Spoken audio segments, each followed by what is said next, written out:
In tonight's episode, we're going to be looking at a compilation of Yellowstone park ranger encounters, camping stories, and other strange, mysterious phenomena happening within the national park.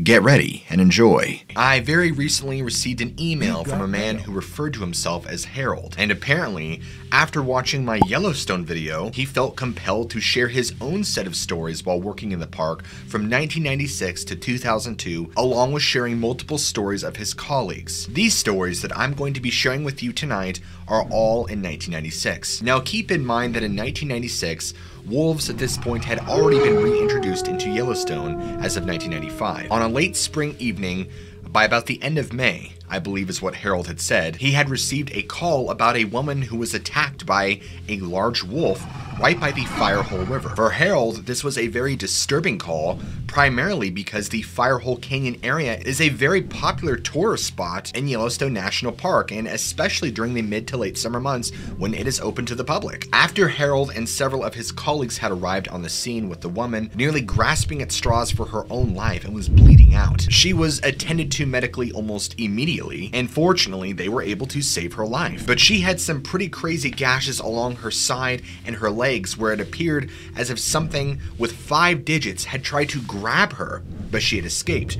Now, when she was questioned further by the park rangers, her story was that some sort of upright wolf had come out of the woodline and actually tried to grab her and chased her. Being incredibly frightened, as anybody would seeing an upright wolf coming out of the tree line chasing you, she ran in fear and said this thing had almost been able to grab her, but she was able to wiggle free. But in the process, it had gashed her legs and her side. In the email that I received personally, Harold did not disclose the name of this victim, but said that psychologically she checked out and she was completely terrified to even go back in that area, let alone the national park. She just kept describing it as this big wolf. If we look at this story critically, could this simply just be a misidentification? Was she possibly attacked by a bear or maybe a lone wolf, and maybe somehow she just imagined it walking on 2 legs? The problem with that theory is that Harold even shot that same idea down, saying the claw marks were not only 5 digits, but they were like that of a hand, or like a clawed hand, with how it tried to grab her leg and her side. And also went on to further state that if you look at the paw size of a wolf compared to the size of this hand, whatever had tried to grab her was much larger, and as we know, bears don't try to actually grab hold of their victims with a paw, at least not in the way that this was. After being questioned by authorities and rangers alike, she was pretty adamant about her story not changing. She described it as not being a bear at all, but that it was very much like a wolf, and that it looked like a wolf, and that its ears were perked up on top of its head. It was unmistakably canine, is what she said, and it had a very large chest, bulging with muscles and rippling. And she said it was probably around 9 to 10 feet tall, and what she had described at the time that had attacked her truly baffled everybody who helped patch her up, because it was clearly impossible what she was describing. If something like that really did roam the wilderness of the United States, let alone North America, you're talking about an alpha predator killing machine here. Even Harold admits that something this large and dangerous, why did it let her go? If it was trying to grab her, well, it clearly had ill intent and probably wanted to kill and eat her, so why did it just let her go? And why did it mysteriously disappear? But on that same token, why was she so completely terrified, and how could you explain these horrendous gashes on her side and on her legs? Even Harold had admitted to me that it looked like something with hands, 4 fingers, and an opposable with large claws had tried to physically grab her and stop her from going. And had she not got the medical treatment that she needed, she would have bled out. He didn't really go into detail about how she was able to make the call, and if people had found her that then sought the attention of park rangers and staff personnel to get the attention that she needed. But one thing is clear from this case is that if something really is out there in the woods that is this large, that is able to do this to people, could this possibly explain other missing hikers and people in the woods? Or did this woman simply just have some sort of mass hysteria or hallucination, run herself through some thorn bushes to the point where she was all scratched up? I mean, what do you guys think? Having Harold talk about how disturbing it was seeing this really set a tone for what was to come in the park. About 3 weeks later, now in late June, right around campsite 8R5, right near the lake, a young couple who had been camping out there actually complained to the staff about feeling uncomfortable the entire night and feeling like they were being watched.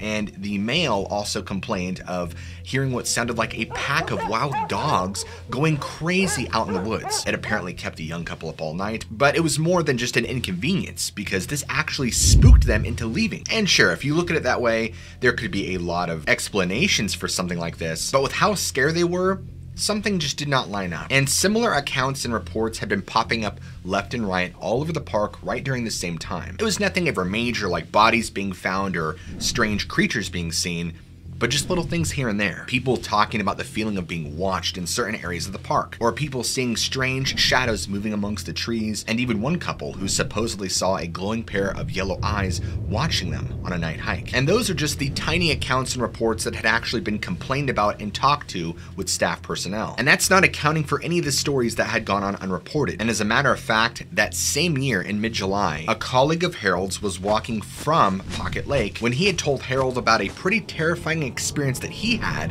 with a baboon-like creature, that something was following him in the woodline, and the entire time he sensed that he was in great danger.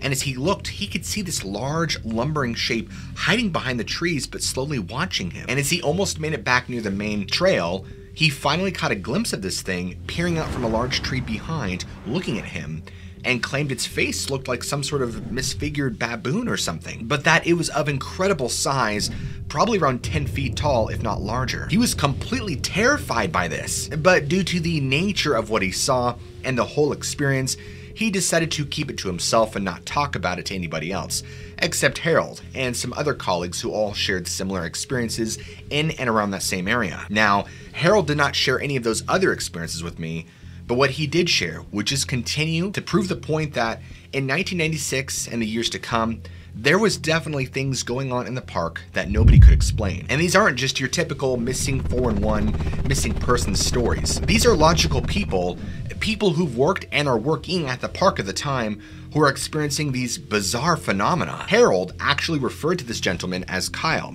And as he recalls, Kyle had a pretty terrifying experience, one that he cannot explain, about a week prior to this baboon-like sighting. Harold had went on to tell me an experience that Kyle had had, which was an elderly couple complaining about something trying to break into their trailer. This old, sweet elderly couple from Iowa had come with their RV and had parked, and the older gentleman explained that sometime in the morning, he heard something large going around the RV, banging on the walls, rattling, trying to get into the RV. Completely spooked, he thought it was somebody trying to break in. So he goes up to the window and peers out right at the door, and he's met with two glowing eyes looking back at him from outside the window, and teeth slowly showing, snarling at him. Completely terrified, he ends up hiding in the back with his wife in the RV and waiting for this thing to disappear. After about an hour or so, he had told Kyle that everything went quiet, and he slowly, was curious, had crept up to the RV door, opened it, and tried to peek around outside to see if whatever this thing was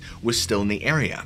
But he was slapped in the face by this putrid odor of wet dog and urine, and he claims it was so overpowering he practically had to hold his nose from gagging and vomiting right there. As daylight broke, he contacted the staff, and since Kyle was closest, he went to go speak to this couple, and this is the exact story they relayed to him. Kyle had tried to rationalize with them and calm them down and explain it could have just been a bear, and was asking them if they had left any food out at any time during the night or the day before, to which they replied no, but that this couple was so terrified, they left as soon as the conversation was done with Kyle. Kyle had decided to do a bit of further inspecting, but found no trace of tracks or any other signs that this being, as they described, was in the area. However, he said that when he did arrive by the RV, this putrid smell of wet dog and urine, just like the older man had described, was lingering in the area still, but much more faint, and not as strong like he had described it. So this couple had clearly dealt with something, but what? He's not too sure. Again, due to the strange nature of this encounter and case, Kyle had never reported this to his up-aboves and only shared it amongst his friends and colleagues. Now, this next story that was shared with Harold, Even he admitted that he had a hard time believing it, but the gentleman who shared it with him is a longtime ranger and park personnel, and unfortunately passed away in 2006 due to pancreatic cancer, which he had been battling for years. He was a very logical, very analytical, serious person, was not a storyteller, did not make things up. He was very to the point, and because he had this long, lush history of growing up in the outdoors, hunting with his grandparents and father, before finally becoming a park ranger and pursuing that whole career his entire life, this man had come into a gamut of situations out in the wild, from dealing with bear to mountain lion, etc. This man did not know fear, but told Harold that this was really one of the only times if ever that he was truly afraid to be outside. And his story goes that while out in the backcountry of Yellowstone in about 1993, as Harold recalls it, and remember, this is before wolves had been reintroduced yet. That wouldn't be until 1995. At multiple points during the springtime, this older gentleman, who Harold never named, would often find large, what appeared to be canine tracks in the snow and the mud, all throughout the various parts of the backcountry. But here's the unsettling part, is that these tracks weren't just tracks, they were bipedal, which did not make any sense. I mean, not only were there not any wolves here, but for them to be of this size and bipedal, it just did not make any sense. Now, the first time he saw it, he wrote it off, but they kept appearing, and oftentimes near and around bodies of water. While he had no explanation for it, and he did find it very bizarre, he simply just assumed that it was maybe a disfiguration or a distortion from the mud and the imprints, and that there was a very logical explanation for it. And this is right when he went on to describe by far the most disturbing finding of all, and his experience that completely terrified him. As spring was really beginning to take off, and it's now hitting about May or June and things are really warming up, he came to a small clearing in the woods. He had stumbled upon a fresh kill. Now, fresh kill in Yellowstone is not anything new because there are predators like bears and wolves, which again would later be introduced in 1995, but this kill would defy all that he knew. And even Harold had a hard time accepting this as fact at first because it's just so out there. And the kill that this gentleman found was not that of a person, but that of a grizzly bear that was dead right there. And the manner of which it was killed was even more bizarre. You see, right next to this bear's body was a young, uprooted white spruce tree. And after looking and inspecting this grisly scene, no pun intended, he tells Harold that after inspecting, it appeared that something had grabbed this young white spruce, uprooted it, and used it as a weapon to beat this grizzly bear to death, and that this grizzly bear's skull was actually caved in from a sheer amount of force of being beaten over the head. On top of that, its body appeared to be mangled and beaten as if it had been ran over by several trucks. Something clearly had pulverized and beaten to a bloody pulp a full-grown grizzly bear. He could simply not believe his eyes of what he was seeing in front of him. It defied all logic and reasoning. But as he inspected further and looked around the bear's body, he noticed something else that was even more unsettling than the bear's body and the condition in which it was killed, is that he found large, as he described it, or what Harold described what he saw, were large human-like tracks, 5 toes in all, and very deep in the earth, were about 17 to 19 inch long tracks, and that these circled all around the bear and went off a little ways into the brush, where they began to fade away more and more. Now, completely perplexed by what he was seeing, and out of curiosity, he decided to follow it a little ways, where he came across almost a large, like, hole dug into the side of a small hill, where he went on to tell Harold about the rough estimated dimensions, which was probably about 5 feet wide and maybe about 7 feet tall, that something had actually dug a hole, not with tools, but it looked like primitively dug, down into the earth about maybe 7 or 10 feet, where he could see the opening of a larger chamber. And he said the odor that was coming out of that chamber was like that of putrid, rotten body odor and skunk, and it was really bad. And even though he didn't go into this small tunnel or opening, he said he stood right by it and could peer down into it, and the tunnel probably sloped down about 95 degrees before it dropped off into this chamber, and told Harold that he believes that whatever killed this grizzly bear was living in this den, and that that same musty, stink, skunk odor was all around where that bear was. And it's as he was inspecting this, trying to wrap his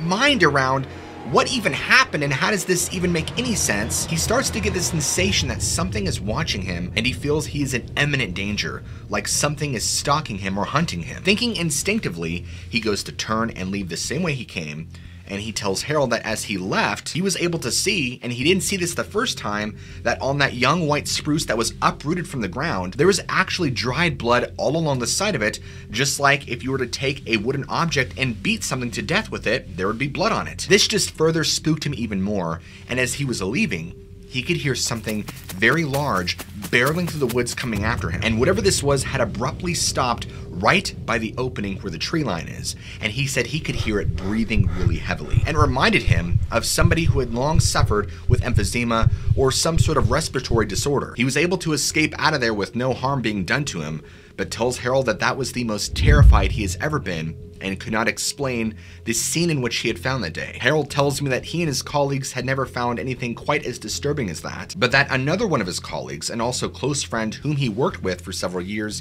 had strange experiences with what he called aliens or UFOs, seeing strange balls of light moving in the trees and sky at nighttime that he could not explain, reappearing and disappearing and moving and gliding. Apparently one evening, one of Harold's friends had been speaking to a couple from Ohio, and they were pretty spooked because apparently this large person, as they described it, a large hairy person, had been following them on the hiking trail the entire time, and that what they originally thought was a bear turned out not to be a bear. And while a lot of people do report Bigfoot-like activity, he wasn't really buying it until this evening, when he was driving on a dirt road, and out of nowhere, his entire vehicle becomes engulfed in this blinding white light where he actually had to stop and hold up his arms to shield his eyes from the blinding bright white light. And he had told Harold that out of nowhere, these small beings that were roughly about 3.5 feet tall, bulbous heads, gray skin, they looked very dead, and large black eyes had all appeared around his vehicle,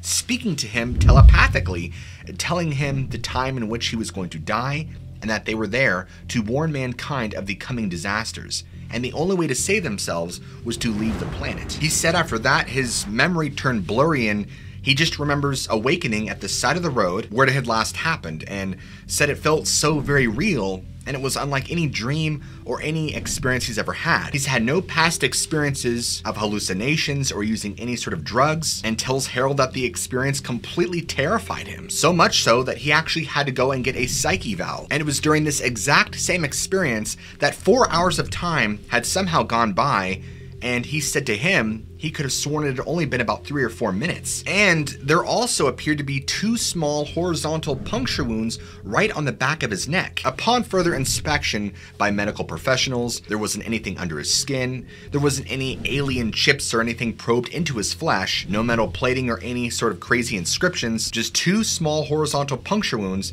that could very easily be explained. But his claim was that he had no idea how they got there, and that they were right at the base of his skull. And as spring and summer turned into early fall, a gentleman had shared his story at the time with Harold about when him and his girlfriend were camping within Yellowstone's borders. They were awoken one night by a strange guttural noise outside their tent. Not afraid and unsure what this was, this guy climbs out of his tent with his flashlight, scans the surrounding area but doesn't see anything. But when he goes to do a second scan and he sweeps his flashlight, his lights catch something. These bright yellow eyes watching him from about 30 feet away. And he tells Harold that all he saw were these glowing yellowish orange eyes, and whatever it was on was so black that the light did not even illuminate it. It was like illuminating a shadow. And he tells Harold that he instantly seized with fear, almost dropping his flashlight. The guttural growling sounded somewhat similar to what he described as like a lion. He bolts back in his tent, gripping the only weapon he has, which was a pocket knife, and the night was still around him. There's no crickets, there was nothing. He just felt terror. He tells Harold that fortunately his girlfriend never woke up, or if she did, she only stirred and fell back asleep, but he laid awake there the entire night, and in the morning still felt a very ominous presence, as he described. He tells Harold he has been camping since he was a kid and has never had any sort of experiences like that ever before. These are just a handful of strange and unexplained experiences out in Yellowstone National Park by people just like me and you. And these were just a handful of the stories that occurred in 1996. In the next episode to come following this series, we will cover the 1997 stories and the years to come after that. Could this really be work of the supernatural, the paranormal, and cryptids, or are these just simply all fabrications and misidentifications of something natural? I'll let you be the judge on these. Yellowstone National Park stretches predominantly across Wyoming, but bits and pieces do extend into Montana and Idaho. While not the first protected land in the United States of America, that distinction belongs to Yosemite.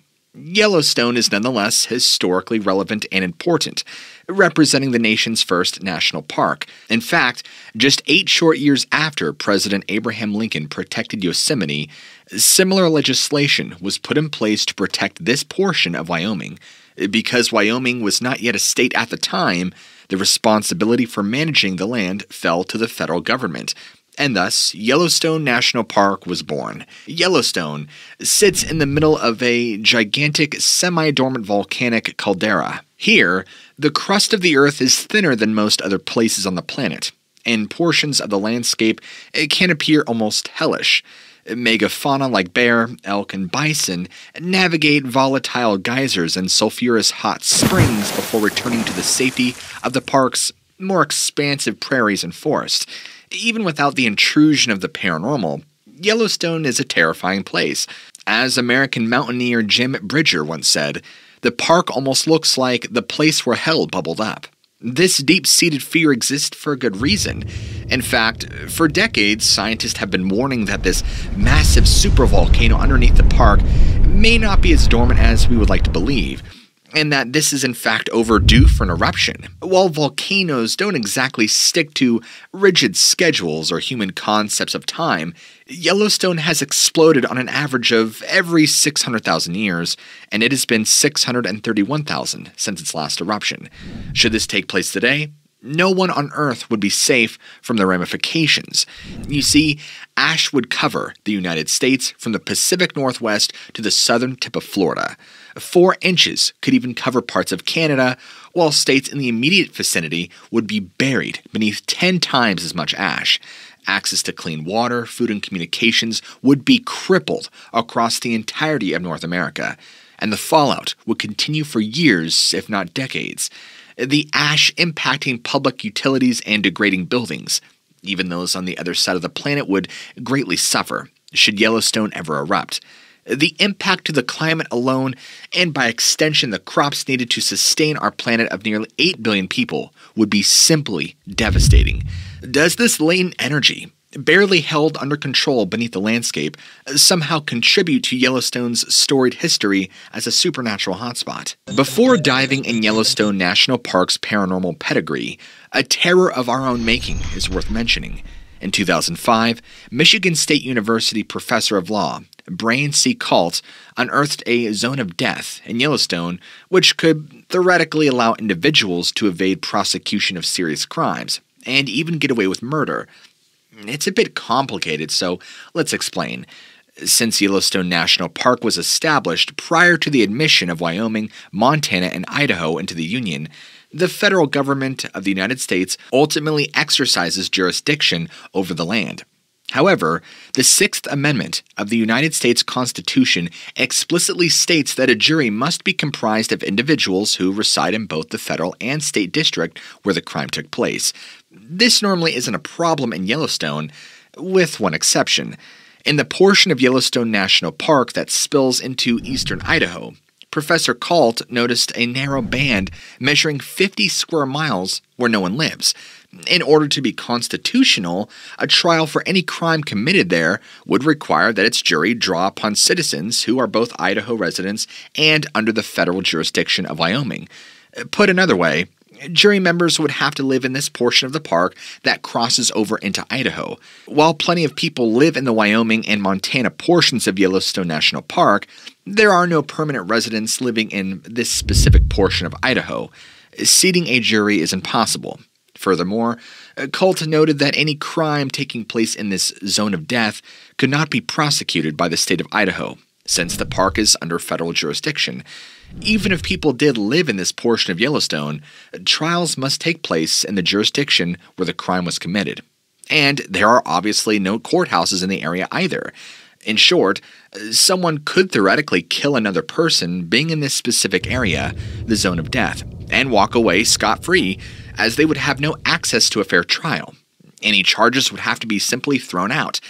Kalt was hesitant to publish his findings, afraid that somebody might actually take advantage of this legal loophole, but thankfully, no one has, with the exception of Hunter Michael Belderain, who in 2007 tried to use it to justify his illegal killing of an elk in this portion of Idaho. Although there were a few citizens who were sighted near where the incident took place, there were not enough to muster a satisfactory jury, and the prosecution got bogged down in a legal quagmire, so to speak. In the end, Bill Durain accepted a plea deal, but he theoretically could have continued appealing and perhaps had the charges dropped entirely. The possibility remains that a murder could go on unpunished in this one, a tiny sliver of Yellowstone National Park. Now, the year prior to becoming a national park, Yellowstone was surveyed by renowned geologist Frank H. Bradley, who included a curious entry in his report. According to Bradley, his party was enjoying their breakfast on the shores of Yellowstone Lake one morning in 1871 when they heard something strange. It was impossible to place the exact source, but in Bradley's words, it sounded like something between a whistle and a horse whine. The noise increased, and with it, the speed of the wind. Though Bradley noticed that the pine trees gave no indication of being caught in a gale. These winds have been heard around Yellowstone Lake for centuries now. Even as early as 1895, historian Hiram Chittenden noted that these sounds had long been noted by explorers and occurred around both Yellowstone and Shoshone lakes, typically in the morning. 3 years earlier, Dr. Edwin Linton described the sound as a medley of wind in the treetops, resembling the echo of bells after being repeated several times, or the humming of a swarm of bees. The result, Linton explained, was not loud but easily recognized, and not at all likely to be mistaken for any other sound in these mountain solitudes. In the years since, witnesses have compared the noise to whistling, rumbling, a flock of invisible ducks flying overhead, swarms of non-existent bees, the clash of metal cables being struck together, or even the ominous tones of a massive pipe organ. In fact, scientist S.A. Forbes claimed to hear the music during his 1893 visit to the park, and said it reminded him of someone gently touching the strings of a harp. In addition to manifesting predominantly before noon, both visitors and park guides alike have noted the noise seems more common in winter months almost. There is almost always the sensation that the sound is approaching and leaving the witnesses, a crescendo which gradually increases in volume until directly overhead, and then fades away in the distance. In fact, some have noted the sound also travels from north to south, and for the superstitious, these sounds come from the spirits of those who died in the lake, which also has a notorious reputation for mysterious drownings. The bodies of many victims are never recovered. Could their spirits be somehow responsible for the sounds of Yellowstone Lake? In Europe, similar aerial noises were once blamed upon the Wild Hunt. This spectral horde of pagan deities and the dead roved across the countryside overhead, rarely seen but often heard, identifiable by their hoofbeats and whinnying of their horses or the jangles of their bridles. Skeptics insist some misunderstood natural phenomenon must be to blame. The music of Yellowstone caught the attention of writers at a popular science magazine in 1930, who then proposed people were just hearing earthquakes far beneath the peak's volatile surface. The lake might amplify the sound of such tremors, explaining why they are so often heard in its vicinity. Now, around the same time as this popular science article, a geologist, Clyde Max Bauer, also heard the sound on his trip through Yellowstone.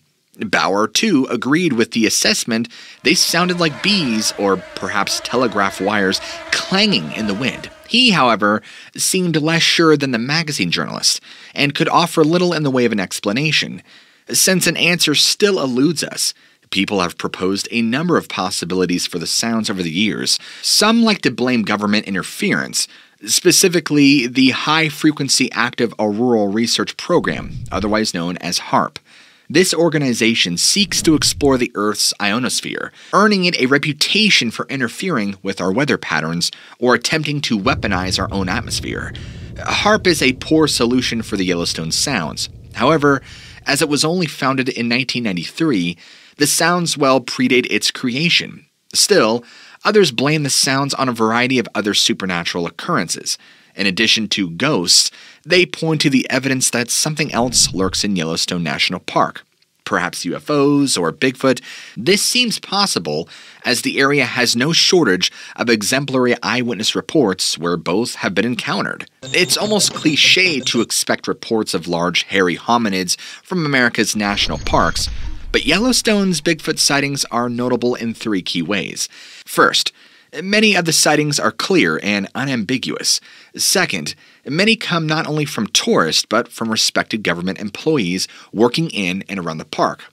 And third, a video from Christmas Day 2014 may even show a family of the creatures plodding out of the snowy forest.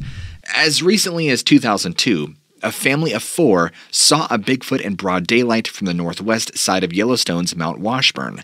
The tourists, hoping to spot the park's famous bighorn sheep, had been watching a ridge 300 yards in distance around noon when a massive figure appeared. They estimated it to be between 8 and 10 feet tall, and the form expertly navigated the ridgeline. All of the body, including its wide chest and shoulders, was covered in a dark brown hair, and the entire family, shocked, watched it for around 20 seconds until it simply strode out of sight. Now, 2 years earlier, a hiker who was traveling to Yellowstone National Park, when he noticed the tourist traffic had simply become unbearable, looking to kill some daylight hours and avoid the rush, he parked his car about 35 miles west of Cody, Wyoming, and began walking along the unmarked trail down a steep timberline slope to a dried creek bed. Well, it wasn't long until he began noticing and suspecting someone was following him. The signs were innocuous at first. He was convinced that it was only an animal, as he had heard similar sounds from deer before and even some rocks tumbling down the hill above him. The sound, though, was something thrashing in the underbrush, things like that. However, he noticed that each time he stopped to listen to these intrusions and stayed quiet, whatever was making the sound would stop as well. After about 15 minutes of this, the hiker decided to turn around, only being a quarter of a mile away from the highway. Something was definitely not right, and as he did so, something jumps into the cover of the underbrush. Now, he didn't get a good look at it, but he was certain that it stood on 2 feet and was left with the impression of long brown hair. It had moved too quickly, deliberately, and more importantly, intelligently, to simply be a bear, he felt. Suffice to say, he returned to his car and decided it was better to brave the crowds of tourists than face whatever lurked in the woods. Some Bigfoot witnesses seemed uniquely qualified to accurately identify what they have seen. As a matter of fact, in May of 1978, 2 geologists scheduled to work at Yellowstone for the summer were en route to the park. It was late, probably around 1:45 in the morning, and they were eager to move into their accommodations so they can begin work the next day. The 2 geologists were within half an hour of the park's border when they both saw something they could not explain. They were rounding a curve in the road when a large dark hairy figure steps out from the ditch into their high beams. It looked in their direction, eyes reflecting the lights, before turning its head and just continuing to cross the road. It crossed the highway in 3 immense fluid strides and grabs the opposite guardrail, swinging over its immense form and down into the gully. This was no hoax, he later reminisced, adding, "I've ridden maybe 50 to 70,000 miles in the backcountry on horses, and you encounter a lot of bears when you do that." Jackson, though, did not have any evidence to show of his sighting, but Bigfoot may have been captured on camera in the park in recent years. Footage from a National Park Service webcam trained on Yellowstone's most famous geyser, Old Faithful, on Christmas Day 2014, shows a pastoral scene. Flurries of snow whirl past the camera as a small herd of bison lazily make their way across the white landscape. Toward the end of the recording, however, one can clearly make out a quartet of shapes emerging from the tree line. One seems larger than the others, but all 4 are clearly dark and walking bipedally. The figures are visible for a few precious moments as they exit from behind a copse of trees, only to disappear behind another cluster in their march across the snow.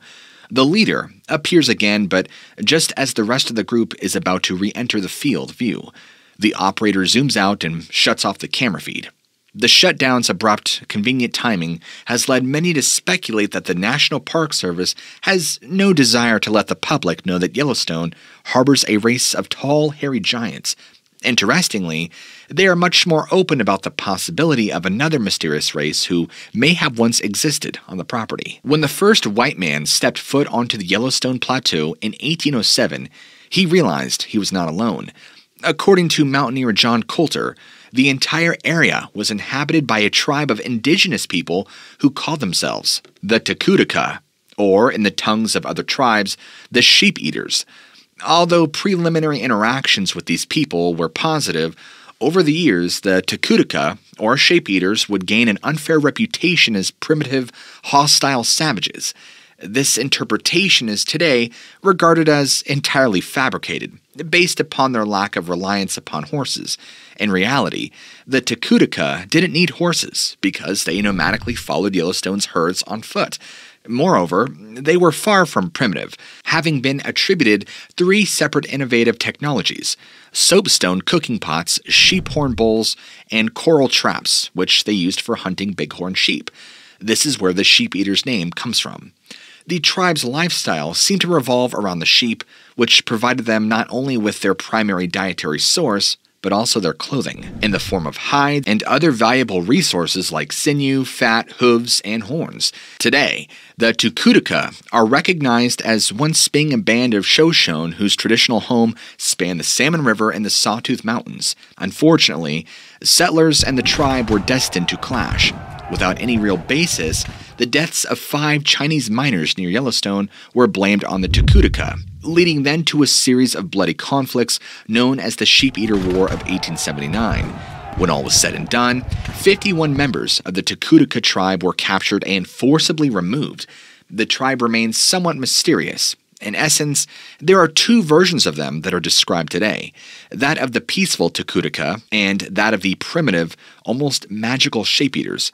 While the historical approach is undoubtedly more accurate, and they're as wild as the idea of Sheep Eater ghosts may be, more conventional spirits also haunt Yellowstone National Park. Between 1903 and 1904, the rustic Old Faithful Inn was built to accommodate tourists to the park, providing a view of the famous geyser and the herds of animals roaming the landscape. Today, it is the largest log hotel in the world, and depending on who you ask, may even be the largest log building on Earth. Perched above the imposing lobby is a tiny balcony known as the Crow's Nest. It was here that small bands and string quartets would once sit, entertaining guests below. Today, however, the Crow's Nest remains inaccessible, as guests are not permitted to ascend the balcony past the 3rd floor. How, then, do we explain the numerous guests and staff of Old Faithful Inn who see a woman late at night in the Crow's Nest, clad in a long, flowing white gown? Is she a trespassing guest?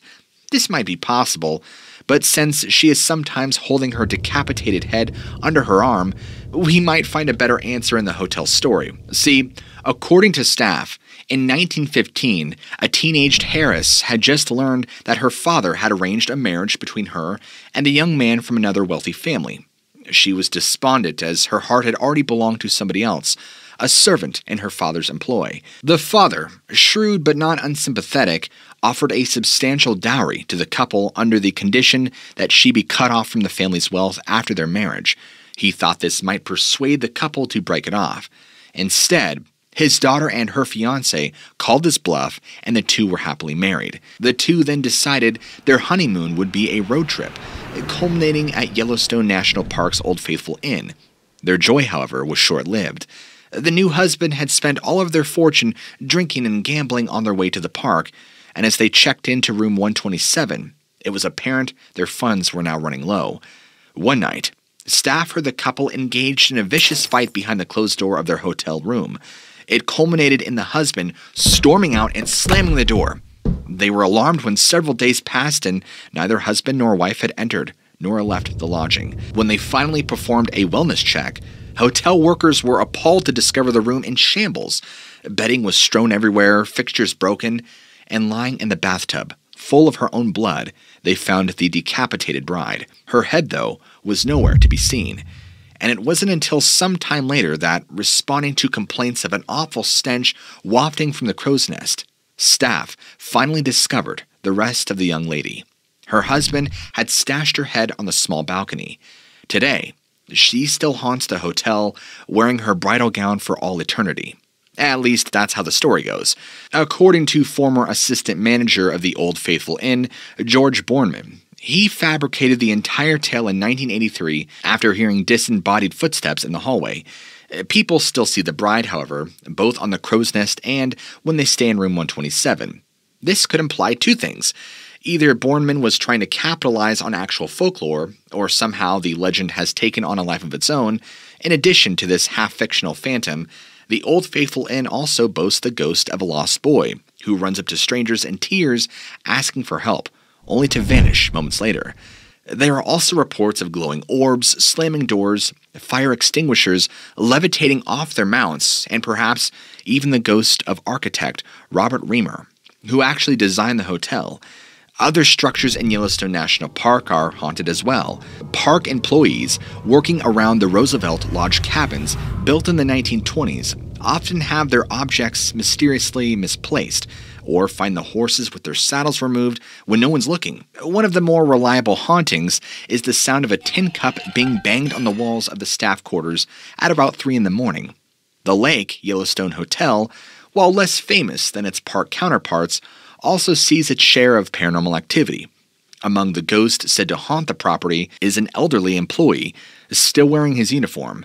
He helps guests to their rooms, but disappears before they can offer any tip. Invariably, an old photograph catches the eye of the guests on their way to the dining room.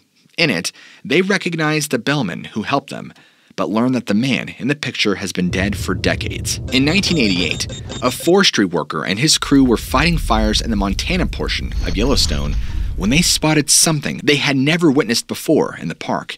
It seemed to be an immense triangular object floating above the prairie, complete with a pattern of lights flashing in an alternating manner. At first, they thought it was only an airplane, but within moments, this theory was disproven as the craft made a sharp right-angle turn. It reminded the primary witness of a billiard ball, hitting the side of a pool table and bouncing off. The turn was so abrupt and dramatic, perhaps as wide as 135 degrees, that they knew that what they were watching was not of this earth. Now, this brief account is but one of many sightings of UFOs over Yellowstone National Park all throughout the years. Whatever is responsible for these objects hovering in the sky, it continues above the area to present day. One of the latest sightings comes from June 26, 2019. Luckily, the witnesses were able to capture the display on video, and the footage clearly shows a cluster of glowing objects silently darting through the night sky, brightening and dimming over the course of its running time. If these were drones, their range had to be incredible, as the witnesses watched them fly over the horizon and completely out of sight. Looking earlier in the summer of 1956, a young boy was sitting in the back seat of the family car as they drove all along a lonesome road near Yellowstone's south entrance. His boredom now turned to amazement as he spotted something through the window. 3 silvery orange metallic discs that flitted down below the treetops. On their way to the ground, the witness could see that each craft sported a clear glass dome on top, inside which stood a single humanoid pilot. Allegedly, one craft placed their car and got as near as 30 feet, tilting so the boy could have a better view of the interior. The boy and the pilot waved at one another as the object shot past. But by the time he alerted his parents, the objects were now out of sight. Was this merely a childish fantasy, or something stranger?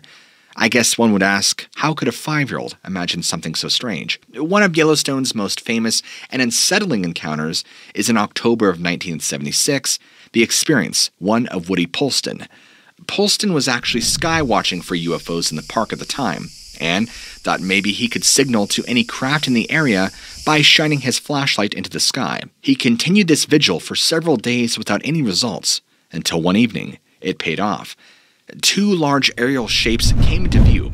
The first seemed to be a hybrid of a cylinder and a disc, while the other was even brighter and bigger, with long lights running along one side and a strange indentation on the other. Not much seemed to happen after that, until suddenly, the objects were now nowhere to be seen. Polston then returned to his car, noticing on the drive home that something was off. He felt funny, and his wristwatch was running about 10 hours slow. Eventually, he came to realize he could not account for the missing time. He remained in a groggy, semi-conscious stupor the entirety of the next day and suffered from nightmares from then on. Had Polston been abducted by aliens? Yellowstone National Park is many things, but above all, it is old. Sure, it is the oldest national park, but the land itself has a history we have only begun to grasp. As we continue to peel back the layers on this mysterious land, who knows what further secrets will eventually unveil. In 1981, I was working as a Yellowstone park ranger. I was assigned to the Mammoth area of the park, which is located in northwest Wyoming. The area is very remote, and there are no roads leading into it. It's only accessible at the time by helicopter or horseback, so it's very hard to get help if you need it out there. I had been working in that area for about 2 years when I began hearing stories from some of my coworkers about strange things going on at night around some of the backcountry campsites, specifically near Lake Village, which is located near Mammoth Hot Springs and west of Norris Geyser Basin, also known as the hottest geothermal basin in Yellowstone. One of my coworkers told me that he had been out on patrol one night and was riding through the backcountry when he came across a campsite where there were 2 people apparently looked like they were sleeping in their tent, and as he approached, the tent flapped open and a woman popped out and looked at him for a few seconds, then quickly ducking back into the tent. Now, he said she didn't say anything to him or make any noise. She just stared at him with wide, blackened eyes from inside her tent and began muttering something in a language he had never heard. He said he was so freaked out by this because he's convinced that she wasn't entirely human, as he put it. He could not explain it and understood that it sounded ridiculous, but he said there was just something really off about the whole thing, and his insides were screaming in the pit of his gut that he needed to leave now. He even mentioned how there were these strange wooden hex-like trinkets, as he called them, hung up all around the makeshift campsite, and that the odor of rotting meat was so strong. She was not supposed to be out there, but he was so spooked by this experience, he had just decided to leave and head back to Lake Village as fast as he could. After hearing that story, I began taking a closer look at the area around the campsites in the backcountry, and even noticing several more of these strange wooden trinkets hanging up on the trees in some of these sites. Some of them looked like they were made out of tree bark and had strange symbolism carved into them. It kind of reminded me of what you'd see in modern-day Blair Witch Project. I didn't know what these things were, but thought it was odd that people were hanging them up in the trees in the middle of nowhere. And on one night, a few of us heard some very loud and disturbing noises out in the woods near one of our campsites. It sounded like there was a group of people screaming and shouting and lots of commotion all at once. But then there were also sounds underneath it, like animals howling and more commotion. And I could tell that the horses were becoming frightened by this, so we grabbed our rifles and we all loaded up and left the area as fast as we could to go investigate. We would later come back to that site with a group of rangers and thoroughly investigate what had happened. We had found a large number of footprints near one of our camps where we had heard these noises, and we saw everything from various bare feet prints intermixed with animal prints. Upon closer inspection, the tracks appeared to be canine in nature and large. This could only mean one thing: wolves. But this was 1981, so remember that wolves were not reintroduced into Yellowstone until the mid-1990s. Even more bizarre, these tracks were in sets of 2, or bipedal, and they also appeared to walk parallel with the bare human feet tracks that we found. None of us knew how to really explain what we found that night, and no other signs of anybody being there. I mean, there were no fire pits, no tents, no nothing. We found more strange wooden trinkets that gave us this unsettling energy, as a few of us had put it. Now, going into 1982 is when we began to notice a substantial increase in bizarre, unexplained activity. I myself can only attribute this to occult activity and satanic rituals. There were other encounters reported by my various colleagues. More strange noises that could not be explained, more trinkets and occult symbolism found in the backcountry. Even possessed horses that would attack their riders, campers getting up in the middle of the night and vanishing without a trace. There was even a group of visitors during this time who were staying at Lake Village that reported waking up in the middle of the night to a strange, unearthly voice coming from near their tents. This was just some of what we were experiencing at the time. The voice appeared to be calling them out of their tents and attempting to lure campers deeper into the wilderness. What's most chilling about this is the voice was different to all the campers we spoke to at the time. I remember it. Some reported it sounding like a deceased relative, while others described the voice as familiar, but couldn't tell us much more about it. One particular event I remember happened to me and 2 other rangers when we went out during the spring of 1982. In the backcountry, we were going to check on a campsite where we had been having problems with before. We were traveling by horseback and came across one of the strange wooden trinkets hanging from a tree out in the middle of nowhere. As we were going through this area, we all of us, felt something strange, like we were being watched. I thought it was just my imagination until the others began to speak up. When we finally had arrived at the campsite, we found one of the missing campers tied up to a tree in the center of the site. He appeared to be alive but looked like he had been severely beaten, naked, and was in a trance-like state, mumbling something in a foreign language that sounded ancient and had the look of someone who was possessed. We untied him from the tree, but he did not appear to speak English.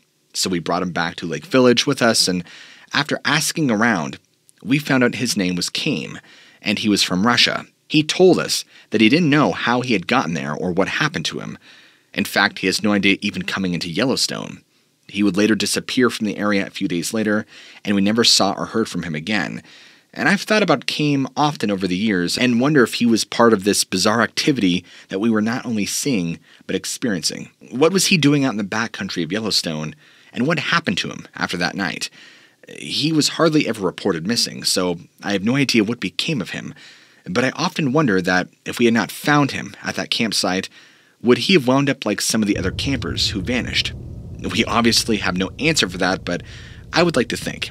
One of my coworkers was also attacked by one of his horses who became possessed, as he described, and ended up in the hospital after he was thrown from it.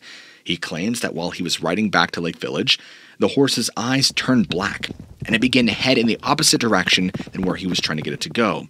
After fighting with this apparently now possessed animal, he said his hand was jolted really hard and thrown off the horse, where it trampled him. He said that the reins would eventually wrap around him, and he was violently thrown onto the ground, and then galloped off toward the lake village at full speed after trampling him. And this was the same day he had come into a large clearing, and they had found these strange hex symbols, as he described, carved into the ground, almost looking like they were burned, and kept hearing this weird electrical buzzing on and off that reminded him of heavy machinery. Obviously, there was none because they're in the middle of the wilderness, but still incredibly eerie, and now that I look back on all of it. And the time. He actually broke several bones being thrown down and trampled on, but luckily, he survived. He even described how the horse's demeanor instantaneously changed. The horse perished a few days later under mysterious circumstances. These are just a handful of things I can remember off the top of my head after serving there. These events would take place for years to come and intensify going into the later 80s. One of my good friends who also worked alongside me had actually dealt with these occult activities face to face. He passed in 2009 from cancer. God rest his soul. His stories were pretty terrifying. He told me of how he could see entities that were in the form of wolves and cloaked creatures, as he put it, just blazing ghost-like through the woods at night. He said everything would be illuminated as if there was a full moon out, and while they moved around and disappeared, it would go dark again. He would tell me that the dogs of the pack that he had would begin barking and howl angrily, like they were being commanded by one of these things, and one night, his own dog was trying to run in a different direction than he was following. Later on, he said his dog began looking closely at the tree line as if watching something intently and starting to act funny. His dog had been around bears and mountain lion, etc., and never acted this way before. I have so many more stories to share with you. As always, we'll be in touch.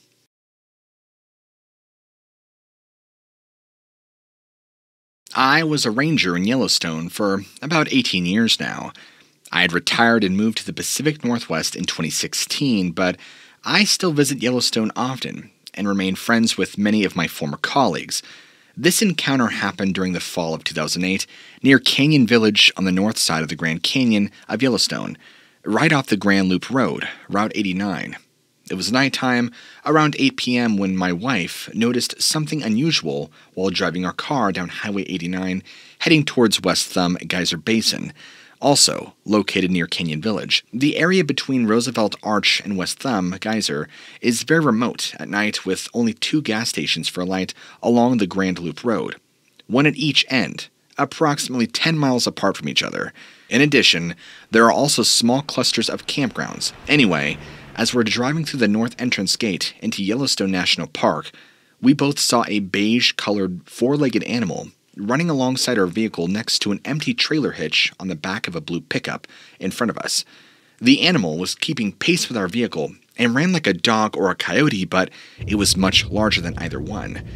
I would estimate that it was at least the size of a German Shepherd, at least, but it had a long snout, more like a coyote, and its fur also looked different than either a dog or a coyote's. From what we could see in the darkness, the creature's fur appeared to be coarse like that of a wolf. The most unusual thing about this animal is that it appeared to be running on its hind legs only, sort of like how a human would run, interchanging between 4 and 2 legs. It didn't seem to be using its front legs at all, at least for part of the time. It would also change, and it was running at a loping gait, like wolves do when they run. Its front hind legs were longer than most quadrupeds would be, and we're both wondering why we had not seen this animal before, since it was so large, and we do travel through the area frequently. We never saw anything like it again after that night. Also, since I am an avid hunter of big game animals, I know what every animal in Yellowstone looks like, especially the 4-legged mammals and some birds. This creature wasn't any of those things. I don't know what this creature was, but whatever it may have been, my wife and I both agree that what we saw, a canine or wolf-like bipedal animal running alongside Highway 89 near Canyon Village during the fall of 2008.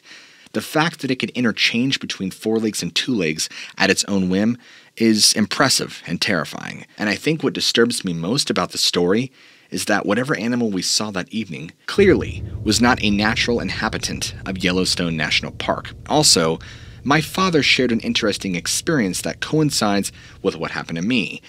He used to work as a park ranger in the early 1970s at Canyon Village in Yellowstone National Park, and one night, while working in the night shift, he saw a very large bipedal animal cross the road in front of his patrol car that he simply could not identify. He described it as being similar to a human, but much larger and covered in black, shiny fur. This occurred in the same general area where I had my encounter. My father retired several years ago and moved to Florida. For a time, he did live in Cody, Wyoming, near the Yellowstone National Park, and I've been thinking about sharing my experience with him and asking him if he remembers seeing anything similar during his time as a ranger. The other odd thing is the year 2008 was also a strange year for Bigfoot sightings all across Idaho, especially in places like West Idaho. There were also some unusual anomalies witnessed by my paranormal activist friends during the same time period. They say that it coincides with the 2008 crash. I don't know what to make of it. Whatever we saw that evening anyway, was it any kind of known animal from Yellowstone National Park or anywhere else for that matter? That's all there is to it. Thanks for listening, and I think this animal belongs in its own category.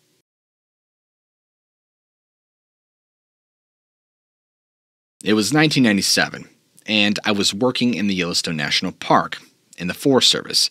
It was my first season there, and I was really excited to be spending the summer in one of the most beautiful places on Earth. I was also very excited to be working in a place that was known for its history of sightings of the supernatural, because as you know, Yellowstone is a hotbed for all things strange and mysterious. As a child, I had always held a deep fascination for stories of ghosts and otherworldly creatures, and at one point or another, was really hoping I would get to see something paranormal during my time working in Yellowstone. So one night, I was on duty at the ranger station. It was a quiet night, and there wasn't much to do.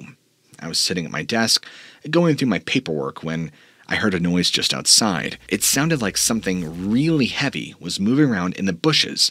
Curiosity got to me. I got up to go investigate, and as I approached the bushes, I could hear the noises getting louder and more distinctive, sounding like either someone or something was breathing very heavily, but this something or someone was so deep in their voice, it sounded like they were a heavy smoker. I began to get scared, and I tried to stay calm to go see what was going on. And suddenly, out of the bushes comes this large, furry thing that was much taller than me. It had a huge head and appeared to have these sharp teeth. I was terrified and I could not move. This thing just stood there and stared at me, and its eyes, almost having this dreamlike quality to them, glowing red. And then it slowly began to move towards me. I quickly reacted, pulling up my firearm, and this thing seemed to look down and notice what I had done. And it's almost like it realized what I was doing because it very quickly changed its entire demeanor. It contorted its body in a strange way and almost crouched down and rolled sideways in a fast motion into the thicket beside me. At least, that's the best way I can make out what it did. And then I hear it running full speed off, crashing through the trees, letting out this horrible scream that I'd never heard before. It was terrible. And this is all that happened in the course of probably 10 seconds, but it felt so much longer. I was in shock and I didn't know what to do. On one end, I was terrified to even breathe, and on the other end, I knew who could I possibly tell. So I radioed for backup, and I told them that I simply had seen a bear and that it had tried to attack me. I was scared and I couldn't believe what had just happened. I tried to rationalize it and tell myself that it was just a bear, but I knew deep down that it was not. I knew that what I had seen was something much more evil, something that I could not explain. Even now, I still can't recall exactly how to describe the feelings it gave me. I still think about that night sometimes, and it terrifies me still. I'm not sure what I saw, but I know that it was something supernatural, something that I never want to see again. I actually did my best to forget about that experience for a long time, until I befriended a guy I worked with temporarily who claimed to know a lot about Bigfoot. I never entertained the idea, but we began talking one day and I shared my experience with him in a very vulnerable state and explained in detail what this thing looked like. He's pretty certain I encountered a gugway. It was hideous looking and was enormous. I was sure I was going to be killed. That's when he explained to me that they are known to inhabit the area surrounding Yellowstone and that they are usually very reclusive. He said that they are known to be very aggressive if they feel threatened and will often attack humans and eat them. I was so happy to have survived, but it still haunts me to this day. Anyway, as someone who had worked in the forest industry in Yellowstone, I'd had my fair share of encounters with the supernatural. Anyway, and that one does stand out to me. I've seen other strange things like apparitions and shapes in the dark, but nothing compares to what happened that night. Anyway, let me know if you need anything. Thank you for all the hard work you do.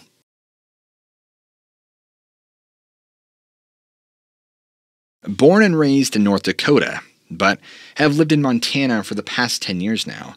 I had been working as a park ranger in Yellowstone for the past 8 years at this point. In September of 1999, my partner and I were patrolling an area called Hayden Valley, along with a couple other rangers. We're all a part of the same unit. Hayden Valley is actually fairly central to most attractions within Yellowstone National Park, and we weren't doing anything out of the usual that night. We just drove around, looking for any signs of people who might be up to no good. It was about 11 p.m. when we began our drive through Hayden Valley, so it was pretty dark outside. We both had our high-powered flashlights, which illuminated about 50 feet ahead of us at the time, since there were no streetlights out here in rural areas like this. And suddenly, my partner next to me exclaims, "What is that?" and immediately turns to look in the direction was shining his flashlight. And then I see it. What we both saw, I'll describe it as best I can.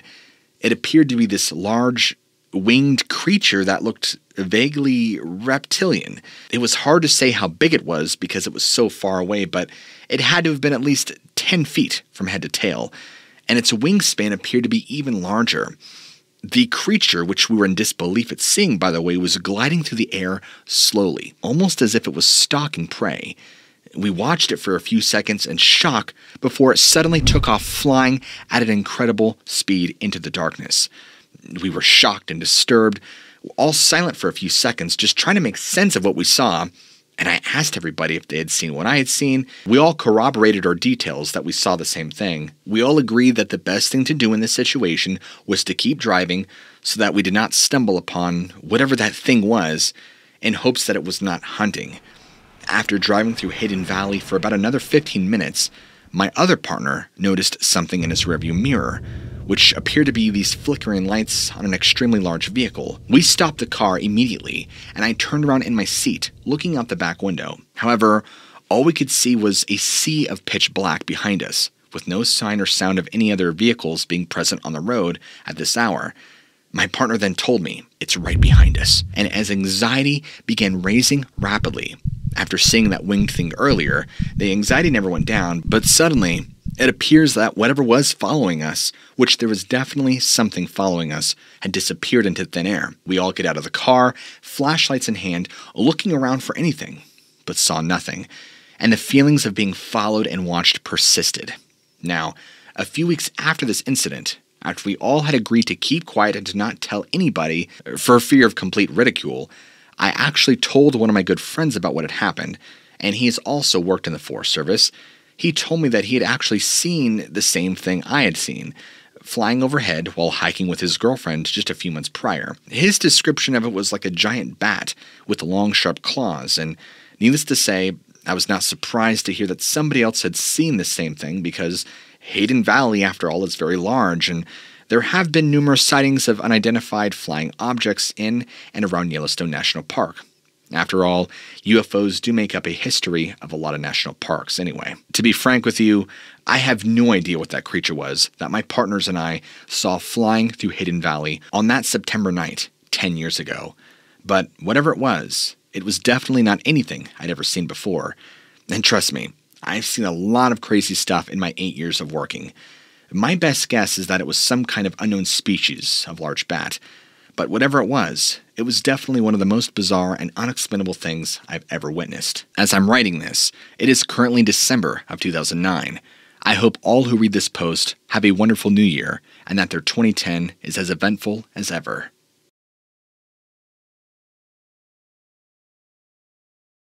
I've been working here in Yellowstone for about 5 years now, and I absolutely love it. The scenery is breathtaking, the wildlife incredible, and the people are generally pretty friendly. But there is one thing that I have not told anybody about my job: the occult activity that goes on in the park. I'm not sure if it's because Yellowstone is built on top of what I believe to be an active volcano or what, but there seems to be a higher concentration of demonic activity here than anywhere else I've ever been. And trust me, I've seen some stuff in my line of work. In fact, one of the more memorable experiences I had was when I was called out to investigate a disturbance near one of the thermal springs. When I got up there, I found a group of people surrounding a large metal cylinder. It was roughly 6 feet tall and 3 feet in diameter, and was glowing with this eerie green light. I understand this sounds like something from a B-Sides X-Files episode, but it's what I have to tell you. The people around it were chanting and waving their arms around like crazy, most of them completely naked, and I immediately knew that this was some kind of satanic ritual. And I stepped in to try to stop it, and as I did, they turned feral on me. They were screaming and cursing, trying to jump on me and bite me and attack me. In fact, one of them even actually almost did, and fortunately, I was able to subdue this individual fairly easily, and calling for backup, I had assistance within minutes, and there were several of us on the scene able to handle the situation. It appeared that all of them were on a high dosage of LSD and were in the middle of having some sort of orgy ritual, to which I'm not sure. The cylinder was also taken in and apparently analyzed, but I was told that the military actually took over on that one, so I don't know anything about the cylinder, what it was, or why it was glowing, or what it was used for, but it appears that perhaps it could have been demonic in origin. That's just my speculation, of course, going by what I had experienced, and I can only imagine what would have happened if we had not stepped in. I don't know, and I don't want to know. I remember that we had some immediate personnel changes during that investigation. Within days, some of our staff just disappeared, and we had new people. We were told not to question any changes and just do our job. Now, I've seen other things too, things that I can't even begin to describe. But one thing that I do know is that Yellowstone is a hotbed for occult activity, and it's only getting worse. I don't claim to know what the future holds, but I do know that we need to be vigilant. We need to be on the lookout for anything and everything that seems out of place, because if we're not, who knows what might happen next.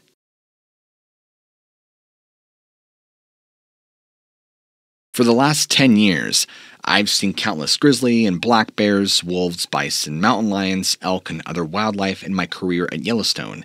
In fact, this week alone, I had the chance to see 2 different grizzlies up close, about 30 feet away, while hiking a trail with some friends of mine while also working here as rangers or interpretive staff, basically tour guides.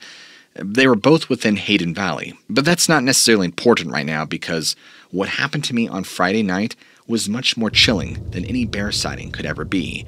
I decided to stay late on Friday and clean up my patrol truck before it got too late to go into Canyon Village.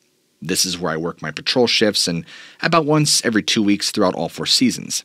Anyway, so there's just this one spot along Dunraven Pass Road, which is located north of Canyon Village, where strange occurrences happen. For example, I was out with my partner when we came across what appeared to be a mutilated deer carcass, and there were weird symbols carved into the ground around it, and the deer's body had been cut open in a strange way. We had reported it to our supervisor, and they told us to keep an eye out for anything suspicious. After all, this was clearly the work of a person. A few weeks later, we were on patrol near the same spot on the pass and saw a group of about 20 people acting suspiciously. They had these weird glow-stick jewelry that they were hanging around their necks, arms, and legs, and they looked like some sort of cult or something. We decided to park our truck down the road from them, off in the woods where we could see them, but they could not see where we were. We were trying to keep ourselves out of view, and we watched for about 20 minutes as what I can only describe was a ceremony that took place right outside of Canyon Village. There was chanting going on, and they were carving these bizarre symbols with chalk on the ground, and all these people standing around doing strange things. I've never seen anything like this before or since until last night in September of 2014. And this is why I'm telling my story now, because what happened then scared me more than a grizzly bear ever could. So Friday night, after work, around 9 p.m., I go back out there on Dunraven Pass Road, where we initially found the mutilated deer carcass. This time there was another one. It was a bison. It appeared to have been decapitated, and the organs and meat had been ripped away from the body. And there were more symbols carved into the ground. We reported that to our supervisor, and they told us to increase our patrols in that area, but it didn't seem to stop anything. Things only would get stranger, because a few days later, while on patrol near Roosevelt Tower, we found an abandoned vehicle. It was a van and had been spray painted with all sorts of satanic symbols, and there was also a dead deer inside of it. The van had been completely gutted, and inside was a dead deer with its body too cut open and gutted. We called our supervisor, and they told us to confiscate it and go back to the village, reporting it there. So we did that, and they told us to spend the rest of our shift patrolling in different areas of the park. I'm not going to say where because I don't want people out camping looking for these things. But the next night, I was back on patrol near Canyon Village. Now this time, something strange happened. It was now around 10 p.m., and this group of about 5 or 6 people came walking up from behind me, carrying those same strange glow sticks around their necks and arms and legs, and I watched as they gathered together beside one of the roadsides, right along one of the pull-offs, and they were all standing over by this one spot about 30 feet away from where I was parked. I had no idea if they could see me, but they did not seem to care, and I watched as all 5 or 6 of them took turns peering into this small hole in the ground as if they were trying to either put something in it or pull something out of it. And then all of a sudden, they all acted completely spooked and took off sprinting into the woods. Listen, I understand the stories and what I'm telling you is strange. It just seems like there's some kind of satanic cult that is targeting animals purposefully, and I'm scared they might come after people next.